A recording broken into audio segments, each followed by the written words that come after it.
ആഗോള സമുദ്ര വ്യാപാര ഭൂപടത്തിൽ വിഴിഞ്ഞം അന്താരാഷ്ട്ര തുറമുഖം പുതിയൊരു ചരിത്ര അധ്യായം കൂടി കുറിക്കുകയാണ്.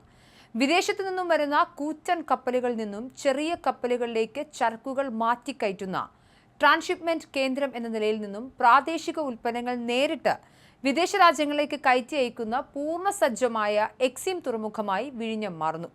സ്പെയിനിലെ വലൻസിയയിലേക്ക് കയറ്റിവിടുന്ന ആദ്യ കണ്ടെയ്നറിന്റെ ട്രയൽ റൺ വിജയകരമായി പൂർത്തിയായതോടെ ഓഗസ്റ്റ് 18 മുതൽ വിഴിഞ്ഞത്തു നിന്നുള്ള നേരിട്ടുള്ള കയറ്റിറക്കുമതി പ്രവർത്തനങ്ങൾക്ക് ഔദ്യോഗികമായി തുടക്കമാകും. അദാനിയാണ് തുറമുഖത്തിന്റെ നടത്തിപ്പുകാർ. 40 വർഷത്തോളമായി വിദേശത്തേക്ക് ഭക്ഷ്യവസ്തുക്കൾ കയറ്റുമതി ചെയ്ത് പരിചയമുള്ള നിലമേൽ എക്സ്പേർട്സ് ആണ് തുറമുഖത്തെ ആദ്യ കയറ്റുമതി കണ്ടെയ്നർ എത്തിച്ചത്. സുഗന്ധവ്യഞ്ജനങ്ങളും വിവിധതരം മസാല ഉൽപ്പന്നങ്ങളും അടങ്ങിയ ഈ കണ്ടെയ്നർ ചൊവ്വാഴ്ച നടക്കുന്ന പ്രൗഢഗംഭീരമായ ചടങ്ങിൽ മുഖ്യമന്ത്രി V D Satheesan flag off ചെയ്യും. തിരുവനന്തപുരം കേന്ദ്രമാക്കി പ്രവർത്തിക്കുന്ന വാട്ടർലൈൻ ഷിപ്പിംഗ് ആൻഡ് ലോജിസ്റ്റിക്സ് കമ്പനിയും ആസ്പെൻ വോൾ ഷിപ്പിംഗ് കമ്പനിയുമാണ് ഇതിനുവേണ്ട ഏകോപന പ്രവർത്തനങ്ങൾ പൂർത്തിയാക്കിയത്.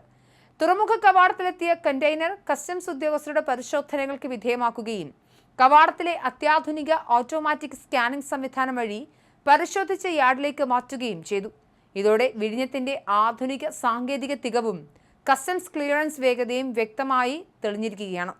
വിദേശ കപ്പലുകൾ വന്നു പോകുന്ന ട്രാൻസ്ഷിപ്മെന്റ് പോർട്ട് എന്നതിനപ്പുറം സ്വന്തം മണ്ണിലെ ഉൽപ്പന്നങ്ങൾ ലോകത്തിന് മുന്നിലെത്തിക്കാനുള്ള പ്രവേശന കവാടമായി വിഴിഞ്ഞം മാറുന്നു എന്നതാണ് ഈ ഘട്ടത്തിന്റെ ഏറ്റവും വലിയ സവിശേഷത.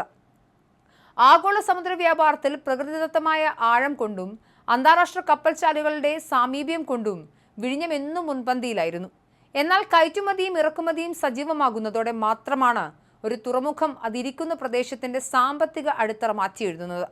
ഓഗസ്റ്റ് 18 മുതൽ എക്സിം പ്രവർത്തനങ്ങൾ കൂടി ആരംഭിക്കുന്നതോടെ വിഴിഞ്ഞം അതിന്റെ സമ്പൂർണ്ണ ശേഷിയിലേക്ക് കുതിക്കുകയാണ്. കേരളത്തിന്റെ സാമ്പത്തിക അടിത്തറയെ തകിടം മറിക്കാൻ പോകുന്ന ഒന്നായിരിക്കും വിഴിഞ്ഞത്തെ ഈ മാറ്റം.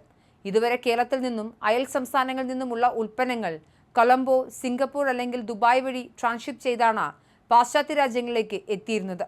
ഇത് വലിയ തോതിലുള്ള സമയനഷ്ടത്തിനും ഉയർന്ന ലോജിസ്റ്റിക്സ് ചെലവുകൾക്കും കാരണമായിരുന്നു. ഇനി മുതൽ പ്രാദേശിക കയറ്റുമതിക്കാർക്ക് കുറഞ്ഞ ചെലവിൽ നേരിട്ട് കപ്പലുകളിൽ സാധനങ്ങൾ യൂറോപ്പിലേക്കും മറ്റ് വിപണികളിലേക്കും എത്തിക്കാം. കാർഷിക ഉൽപ്പന്നങ്ങൾ, സുഗന്ധവ്യഞ്ജനങ്ങൾ, കശുവണ്ടി, സീ ഫുഡ്, കൈത്തറി, ടെക്സ്റ്റൈൽസ് തുടങ്ങിയ മേഖലകളിൽ പ്രവർത്തിക്കുന്ന കേരളത്തിലെ ചെറുകിട ഇടത്തരം സംരംഭകർക്ക് ഇത് സമാനതകളില്ലാത്ത അവസരം നൽകും. വിഴിഞ്ഞത്തു നിന്നുള്ള വേഗമേറിയ കയറ്റുമതി സാധ്യതകൾ ഈ മേഖലകളിലേക്ക് കൂടുതൽ ആഗോള ഓർഡറുകൾ ആകർഷിക്കാൻ സഹായിക്കും.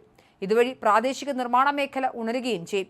എക്സിം സർവീസുകൾ സജീവമാകുന്നതോടെ തുറമുഖ അനുബന്ധ വ്യവസായങ്ങളായ warehousing, cold storage, container, freight സ്റ്റേഷനുകൾ, ലോജിസ്റ്റിക്സ് പാർക്കുകൾ എന്നിവ തിരുവനന്തപുരത്തും സമീപ ജില്ലകളിലും ദ്രുതഗതിയിൽ വളരുകയും ചെയ്യും.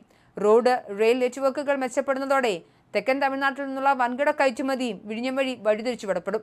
വെയർഹൌസിംഗ്, ടൂറിസം, ഷിപ്പിംഗ് ഏജൻസികൾ, ക്ലിയറിംഗ്, ഫോർവേഡിംഗ് മേഖലകളിലായി ആയിരക്കണക്കിന് പുതിയ നേരിട്ടുള്ളതും അല്ലാത്തതുമായ തൊഴിലവസരങ്ങളും ഇത് സൃഷ്ടിക്കും. ചുരുക്കത്തിൽ വിഴിഞ്ഞത്തിന്റെ പുതിയ മാറ്റം കേരളത്തിന്റെ വ്യാവസായിക തലവരെ തന്നെ മാറ്റാനുതകുന്ന ഒന്നാണ്.